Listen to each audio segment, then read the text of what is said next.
দর্শক স্বাগত জানাচ্ছি চ্যালেঞ্জ ডিজিটালের পক্ষ থেকে। আমি এই মুহূর্তে রয়েছি কাউনিয়া উপজেলার টেপামধুপুর ইউনিয়নের ৯ নং ওয়ার্ডে নিলাম খরিদা সদরা গ্রামে। এখানে একটি কালভার্ট নির্মাণ হয়েছে। কালভার্টটি নির্মাণ ব্যয় প্রায় ৩৪,৯২,৫৮০ টাকা। আমরা এখানে সরজমিনে এসে যতটুকু দেখতে পেরেছি যে এই ব্রিজ থেকে যে দুই দিকের যে ইটের একটি ছোলিং নেমে গেছে, সেই ছোলিংটি কিন্তু ভেঙে পড়ে আছে, ইটগুলো খুলে পড়ে আছে নিচে। এলাকাবাসীর সঙ্গে আমরা কথা বলে যতটুকু জানতে পেরেছি, এলাকাবাসীরা জানিয়েছেন যে তাদের অজান্তেই কিন্তু এই কাজটি হয়েছে। আরও আমরা যতটুকু তাদের সঙ্গে কথা বলে আরও জানতে পেরেছি যে এই ব্রিজের চার সাইডে যে গাইড ওয়াল দিয়েই কিন্তু এই রাস্তাটি না করায় এই রাস্তাটি কিন্তু এই বর্ষাকালে কিন্তু ভেঙে যাওয়ার আশঙ্কা রয়েছে। দর্শক, আমরা এই এলাকাবাসীর সঙ্গে কথা বলে আরও বিস্তারিত জানানোর চেষ্টা করব। সাইড ওয়াল দিতে হবে, গাইড ওয়াল দেওয়ার কারণে তাহলে এই রাস্তা টিকবে। না হলে দেখেন এই যে ইটগুলো দেখেন সব এই যে নিচে পড়ে আছে, এই যে দেখেন।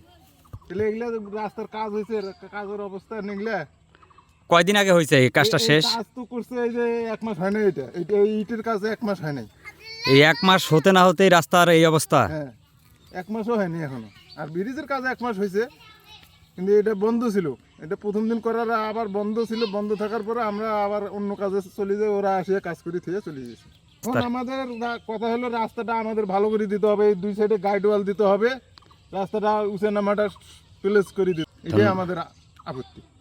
ধন্যবাদ। তারা যখন করতে আসে তখন আমরা বলছি যে এটা রাস্তা সঠিকভাবে কাজ করতে হবে, তো ওরা বলছে যে আমাদের এখানে করার কিছু নাই, আমাদের যেভাবে বলছে আমরা ওভাবে করে যাব। তারপরও কিছুদিন কাজ বন্ধ ছিল। বন্ধ থাকার পরে লোকজন যখন সরে গেছে, হঠাৎ করে আসে ওরা কাজ করে চলে গেছে। এগুলো কোনো কাজ হলো? আমরা একবার বাধা দিছি, বাধা দেওয়ার পরে ওনারা কাজ স্থগিত রাখছে, প্রায় 1-1.5 মাস স্থগিত রাখছে। রাখার পরে আমরা যখন বাইরে কাজকর্ম করি, ওরা আসে কাজ করে চলে গেছে, ঠিক আছে। এই পাশে মনে করেন যে দুই সাইড দিয়ে গাইড ওয়াল যদি না দেয় এই রাস্তা থাকবে? এই রাস্তার ইট কোথায় গেছে? ইট তো এখনই পড়ে যাইতেছে, বর্ষাকাল তো এখনো আসেনি। তো গাইড ওয়াল না দিলে রোড টিকে কীভাবে? ওই দুর্নীতি হয়েছে, এভাবে কাজ হবে কেন? এখানে কাউকে 10টি টাকা চাঁদা দেওয়া লাগে নাই, কাউকে 10 টাকা দেওয়া লাগে না, সে এভাবে কাজ করলো কেন? সুতা দেখাইছে হলো 6 ফিট। এখানে লোকাল রাস্তা, এটা তো 4 ফিটই হাইট বেশি হয়, সে জায়গা করছে 6 ফিট। আর কোয়ার্টার মাইল পর্যন্ত তোমার রাস্তা বান্ধা লাগবে হলো ইট দিয়ে, আর বান্ধিছে কয় মাইল, 10 হাতেও বান্ধে নেই। এ তো ব্যাককেলের মতো কারবার করে গেছে। প্রশাসনের কাছে কি চাবো? প্রশাসনেরা তো আসতেছে না, এখানে না আসলে আমরা কেমন কি বলবো? কি আরও অতটুকু ইট গাঠি নেওয়া লাগবে, তারপরে 2 পাশে গার্ড ওয়াল দেওয়া লাগবে, তবে শুনে এখানে রাস্তা টিকবে, না তো বালুমেরি রাস্তা টিকবে না। ধন্যবাদ। রাস্তা তো ওই যে ওইরকমই হয়ে গেছে। ওইরকম